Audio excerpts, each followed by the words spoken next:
Hi there and welcome to Capital View. As the Modi government completes 1 year in office, joining me on this episode is one of the key ministers of the government, Railway Minister Suresh Prabhu. Thank you so much for joining me on Capital View. Over the next week, the government has planned a series of celebrations and the ministers are all going to go out and talk to the people about what the achievements of this government have been. What, according to you, is the biggest achievement of this government? First of all, you should always look at any government's performance in the context. Wherever you were a year ago, you could just imagine what the year ago the situation in India was. It was completely chaotic. People were leaving the businesses.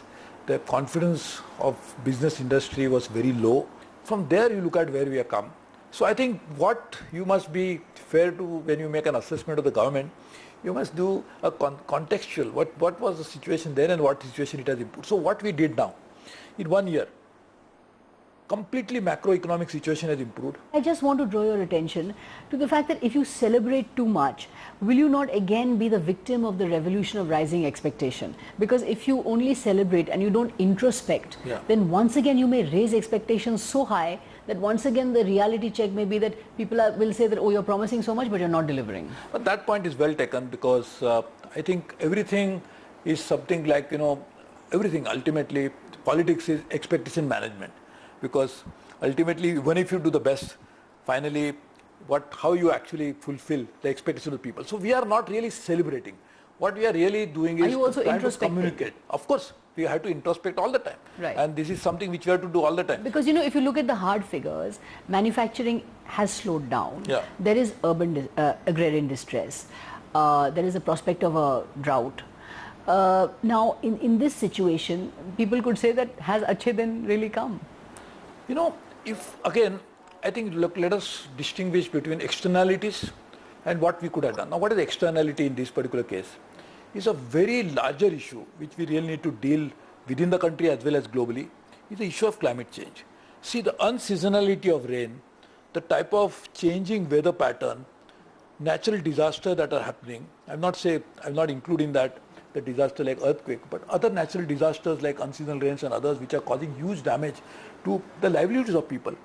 I think that is something which is an externality which we must deal with in a much long-term basis and a comprehensive basis. Do you feel that the voter today is expecting too much? Do you think voters are expecting some sort of magic that a government will come and immediately everything will be sorted out and immediately everything will work out?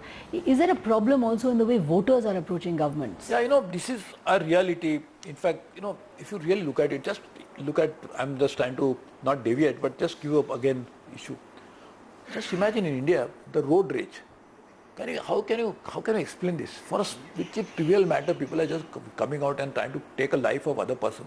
That shows that there is some sort of an impatience building up in the society. Right. Or look at what is happening in some of our countryside like Naxalite areas. So I think what we really need to do is therefore must able to first live up to the expectation. But again, as you very correctly said, the expectations themselves should not be so exaggerated or out of proportion than what we can deliver. I think you used a very good phrase, the management of expectations. That is very important. And I think we really need to manage it very well, and we need to manage it in a way that we should try to deliver something which we can definitely deliver. You've laid out a very ambitious 8.5 lakh crore investment roadmap for the railways. How do you intend to raise money for the railways? There First of all, I will tell you exactly how we are raising it, but first question was, do we need to invest that money or not? See, the railways, today if you see, there are inordinate delays in the railway system. Why are the inordinate delays? Because some of our routes, particularly between, say, Delhi to Calcutta, which passes through one of the most populous parts of the country, Bihar, UP, they are operating at some stages at 150% of the capacity. So we are sending trains which the tracks cannot handle anymore. So that is one problem. The second problem was maintenance. We have asset failure is causing delays again because we are not maintaining our assets properly. Right. Thirdly, there are lines where we on one line only traffic is moving. We need to put second line. When the two lines they are already choked, completely choked to capacity, we need to put the third line. All of this needed money. So we just made a plan about how much money we need in 5 years. Why 5 years again? Because if I made a 1 year budget, obviously logically I should talk about 1 year, but project does not get completed in 1 year. And one of the problem is that project is going to be completed in 3 years or 5 years and it's not provided for 3 to 5 years plan, perspective plan, then the manager who is going to implement it, he's always thinking where is the money for the next year. So he's not really fully devoted to it. So we met this 8,50,000 crores. Where are you going to get the money? Within a week of that, we have signed an agreement with LIC for 1,50,000 crores. We are already negotiating with World Bank, Asian Development Bank and International Finance Corporation for raising maybe even little more than that. Thirdly, we are getting tax-free bonds which Finance Minister has already announced. So even if we raise about 30,000-40,000 tax-free bond, that makes about 2 lakh crores in 5 years' time. Finance Minister talked about, and Prime Minister is repeatedly following it up, is a program of India Infrastructure Development Fund, 2 lakh crores. So of which at least 50% of 1 lakh crore will come to the railways. We have already signed an agreement with PSUs like Coal India, like Steel Authority. They are giving us money. But as you rightly say, this is going to take time. It's going to take at least 4 to 5 years before it all fructifies. If I could just ask you, why don't you, for example, focus on the low-hanging fruit? You know, for example, you're speaking of bullet trains. Why not instead first improve just track safety, rail safety, and do the nitty-gritty first before going for bullet trains? Because bullet trains is going to take again 5-10 years. But you are absolutely right. In fact, if you again read my budget speech, which I'm thank you and all your media friends for supporting us so well. In that 60-65% or even you can say 80% is devoted to these low-hanging fruits. We are talking about customer service, and therefore we have actually implemented 39 of those announcements in the budget within the first 36 days of the financial year. We have talked about safety, so we actually looked at our Kakodkar committee report. For example, Swachh Bharat you talked about. Now, why not make the railways a showcase of Swachh Bharat? No, absolutely because right. you can actually, because railways belongs to central government, you can actually implement Swachh Bharat on railways, and railways is the most dirty sector actually that there is. So if you clean up railways, it can become a showcase of Swachh Bharat. So that is low-hanging fruit actually. Absolutely correct, and therefore we are focusing on that. We call it Swachh Rail, Swachh Bharat. So it's part of an extended campaign of the Prime Minister, in which we are trying to look at each station. In fact, I'm happy to say the Times of India published a story just about a week ago that Delhi station has completely become very clean. In fact, he made a surprise visit and found it out. You go to a Sikandrabad station, which is absolutely top class. Now what we are saying is 14,000, ISO 14,000 certification. Because it's very doable. You can easily clean up the railways. No, you're absolutely right. I agree with you, and therefore we are working on it. Only thing is that my request is, I am appealing to all my colleagues in the country, that it is impossible that railways can keep it clean if it's not become a collaborative exercise. It's not a joint endeavor of the people and the railway itself. If people feel that it's my inherent right to speed wherever I go, and then it is your duty and responsibility to clean all the time, it is not going to work. So that mental change has to happen. You know, the Bibek Debroy Committee on Railways gave a lot of emphasis on private sector as well in reforming the railways. Is that likely to happen? Are we likely to see much more private sector involvement also, public-private partnership, but also emphasis on private sector and bringing change to railways? You know, private sector participation is a necessity because we don't have the enough resources that are required for the railways, and we don't have the money ourselves. What is the choice? We want to make the investment and I don't have the money. It is like surgery. I have to perform the surgery, I don't have the money, I have to borrow. That's a very clear thing, because then surgery is important. So railways has to be, surgery is a order of the day. So we have to get money from whatever source is available. So private sector participation is inevitable. Where are we thinking about it? We are already trying to liberalize the private freight terminal rules about it. We are trying to find out how this own wagon scheme, which was there only for specific wagons, we want to think about how we can get more and more people coming into it. Station development. You know, as you very correctly said, if our stations, there are 7,000 odd stations in the country, if each of the station, at least most important of them, they can be converted into some top class institution, there will be a fantastic opportunity there for utilizing the land and the air rights.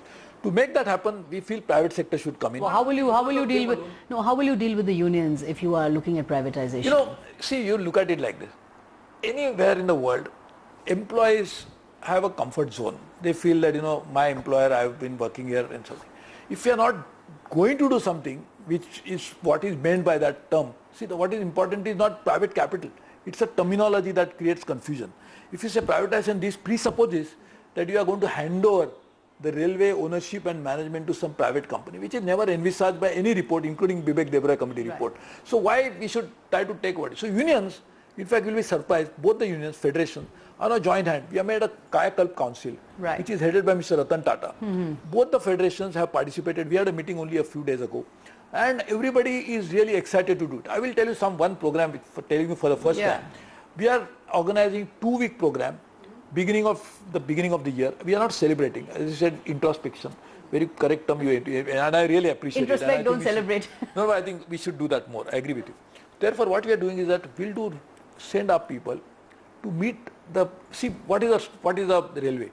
People of railway, 13 lakh of them, and 3 crore people who travel every day. So it's people to people. So how do you make sure that our people, the employees of the railways, interact with the customers of the railways, the passenger of the system, and they try to find out how we can address the difficulties. So we are organizing a 2-week program in which all our employees will participate, Right. go to the people, talk to them, find out how we can address the grievances. But you spoke about the Ratan Tata committee. Now you've set up all these committees, but many people are saying this is just like what the UPA did, those groups of ministers that the UPA set up. So is this setting up of committees simply a delaying tactic? Is it the right way to go? You understand the railway system. Incidentally, we have just done 2 or 3 committees, not more. Big Deborah committee was already there before I became the minister. We have now this council, which is not a committee, which is Ratan Tata, which is actually a regular issue. Unions and they will meet together and handle. This is not a committee. It's a system of bringing people together to work together. But you understand the railway system properly. We have mechanical, we have engineering, we have got electrical, we have got traffic, we have got finance, we have got staff, 6 members in the railway board. We have got more than 7-8 services, all India services in the railway board. So there are different functions. Railway cannot be operated unless all these functions can come together. For example, we have set up a very ambitious target of 1,200 million tons for the current year to handle because the feeling is that the committees are being set up, but change on the ground is not happening. See, basically, what is the ground? I am telling you, this is something on the ground is, we are trying to change like Delhi station. Right. With 39 measures I told you, we have started e-catering, which is on the ground. We started ticketing within 5 minutes, which is on the ground. We have started a customer service portal within 3 days of starting this our budget, which is on the ground. So many of these things are already happening. What is important is we don't see that significant change because the railway is so huge. That will take time. That will take time. Yeah. When you became railway minister, everybody celebrated across the board because you're seen as an extremely talented person and everybody likes Suresh Prabhu. So when you became railway minister, everybody said, now the railways are in safe hands. Do you feel that you've achieved enough in this 1 year? No, I don't Given think that you're so. seen as a whiz-kid minister. No, I think I will be very honest that I must be judged, and I think I must do a self-assessment of myself within 3 years of doing the job, because each of the project which I talked about, which is decongestion project, which is all this, will take 3 years to combine. But I am not waiting for the 3 years to be over and just relaxing here. So therefore I am taking all those short-term measures which can bring in benefit in the short term, like I told you, customer service improvement, catering. We are trying to do setting up base kitchens so that the catering quality can be monitored at source. We are trying to start mechanized laundry. So basically what you're saying is 1 year is too short a time to judge a government and to judge a minister, even though he's a high-performing whiz-kid minister like yourself. Let's take a short break at that point and come back with lots more with Suresh Prabhu on the other side.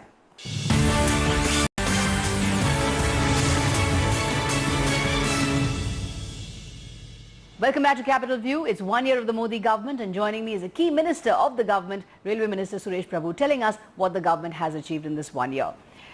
You were talking about the fact that it's going to take time. It's going to take, that it's too short a time to judge this particular government by. But do you think that at the end of the day, there are too many slogans we're hearing, there are too many catchphrases we're hearing, whereas we're not actually seeing real change? How would you respond to that accusation? These slogans sometimes are necessary for better communication. Are there too many slogans that are being given? Not too many, but if you look at any program, if you take, you have to communicate with somebody. Like see, Indira Gandhi talked about Garibi Hatao. Now, I don't think she would agree to say that it was only a slogan. She would say it was a program. Now, if you want to give a program, you have to have also something which is associated with that to communicate better. So our programs are actually well drawn out, very well thought out processes. Prime Minister spent unlimited amount of time on each of them, got ministers, bureaucrats, everybody involved into it, state governments, because most of the program had to be passed through the states, and if states are not party to it, it will never happen. So therefore this is a collaborative success. So they have spent it. Now after having done all this, ultimately the beneficiary and the target audience is our people. How do you communicate with him? So if you make it too complicated, a program like integrated child development program, for example, he will not understand what you mean by that, because the common man will not understand. So you have to give a slogan to communicate. So you need slogans to communicate.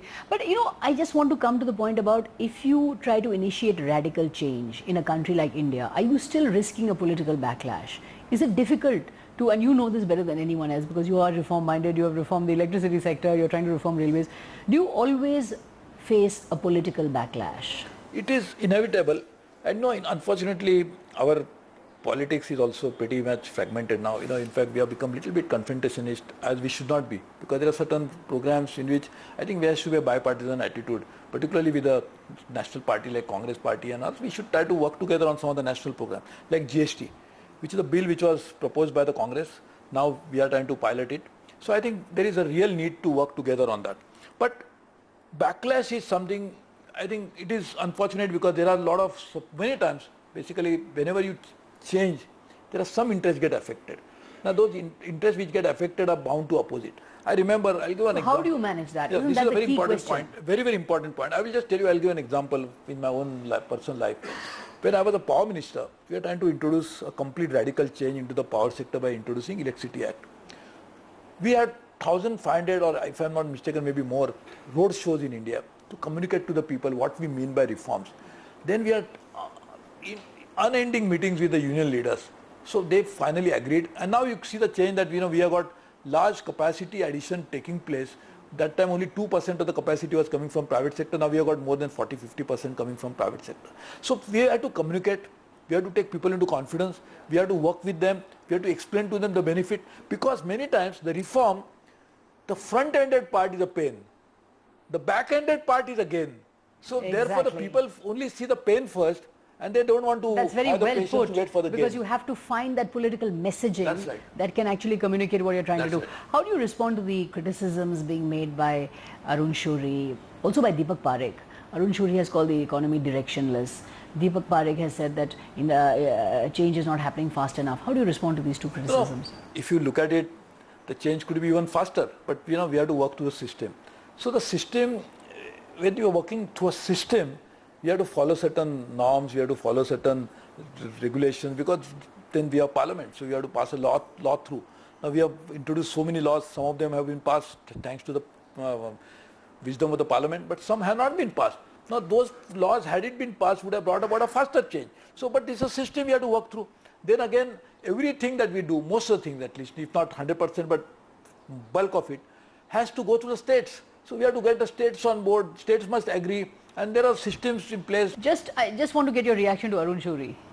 No, in fact, he has been in the government, he is a very great writer. So he knows the system, so he knows the limitation of delivering through a system in a limited point of time. So I think I will take, he wants us to move faster, we'll definitely like to move faster. Let's come to electricity, because I know that you were a former power minister, you enacted the Electricity Act of 2003, and the problem continues to be that power generation may be improving, but those losses in distribution and transmission are continuing. What is the way out of that? So this is really a challenge. In fact, we had cleaned the balance sheet completely in year 2003, around that year, and therefore there was absolutely zero losses in the books of the distribution companies, because debt was taken over. Now in the last 10 years they have again gone up, and it was something shocking. Like for example, a state like Rajasthan has a huge losses only because we wanted to be very populist, and like many other states. So I think we have to focus on sub-transmission and distribution. That's a major important issue. If sub-transmission distribution improves, the profitability improves, we have more than enough capacity in the country today. In the next few years' time, we'll reach about 500,000 tons of, 500,000 megawatts of installed capacity, 5 lakh megawatt of installed capacity in the next few years' time. Right. That is a substantial increase than what we had, about 1 lakh megawatt when we introduced the law. So I think there is a tremendous room. And in fact, I must tell you, Mr. Piyush Goyal, the minister, is doing a great job in trying to look at sub-transmission distribution.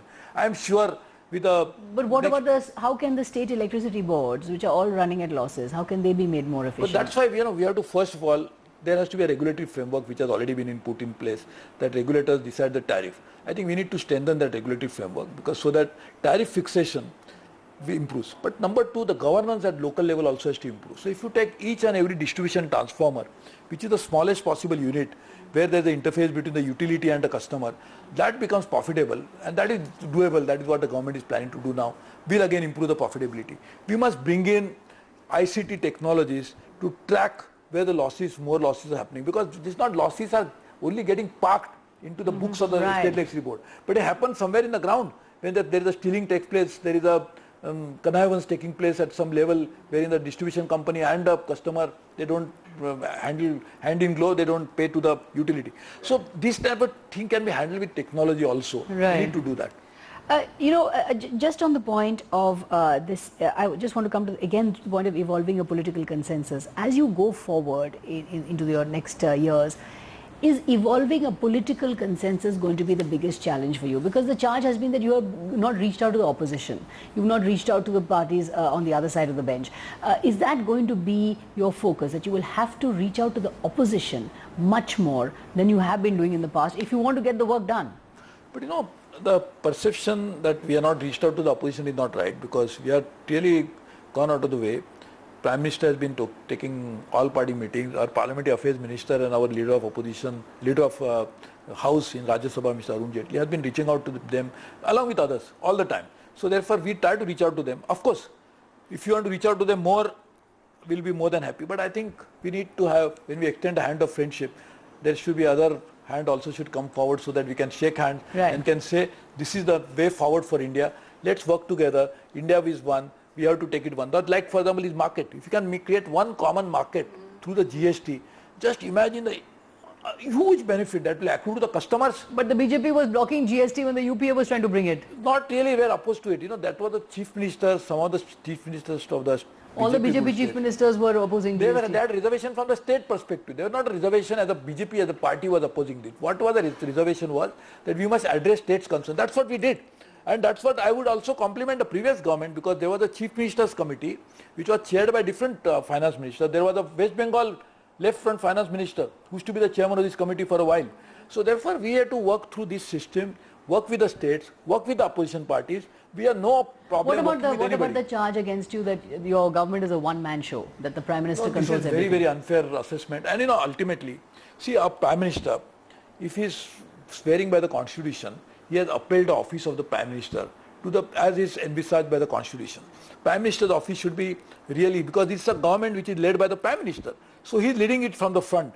It is not one man. There are many people working with him, but he is a leader. And there has to be only one leader, and that is what the Constitution says. There should be only one Prime Minister. Which so it's not one man, but one leader. You've worked with Vajpayee, now you're working with Mr. Modi. How was NDA 2 different from NDA 3?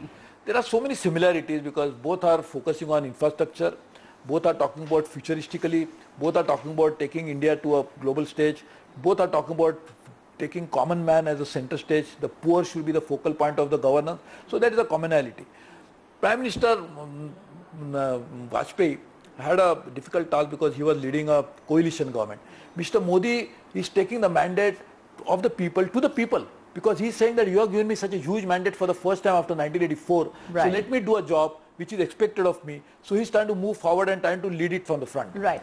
Just my very last question. Is your ambitious economic agenda going to be somewhat affected if there are elements within your political formation who try to create social disharmony? Actually, somewhere our government is completely focused on economic and development agenda, for sure, no doubt about it. Only issue is sometimes which crops up, and this is something which is a part of a societal problem, is that there are some elements. Sometimes they get out of proportion publicity. Therefore, it looks like that, we are trying to, there are some elements which are trying to do it. I think, if you work all our system, focus on economic development for... But should your government and should the Prime Minister not much more strongly disassociate himself from those elements? Prime Minister has constantly said, on 15th of August last year, he said that let us next 15-20 years work on only one thing, being on economic development. Just imagine if poverty goes away, then we have the luxury of discussing other issues. Why not we keep making sure that we become a cohesive society wherein we there not be inequality. That you have to convince your colleagues within the larger Sangh Parivar formation. But this is something Prime Minister has been already talking about, and he has spoken many times. So I think unfortunately that part which has not got highlighted as the other part. So I think we must highlight on Prime Minister's vision of bringing people together, making economic development as a priority and try to take it forward. Right. Suresh Prabhu, thank you so much indeed for joining me. That was Railway Minister Suresh Prabhu telling me that 1 year is far too short a time to judge a government or a minister. Wait for the next year at least. Thanks so much for watching Capital View. We're back next week.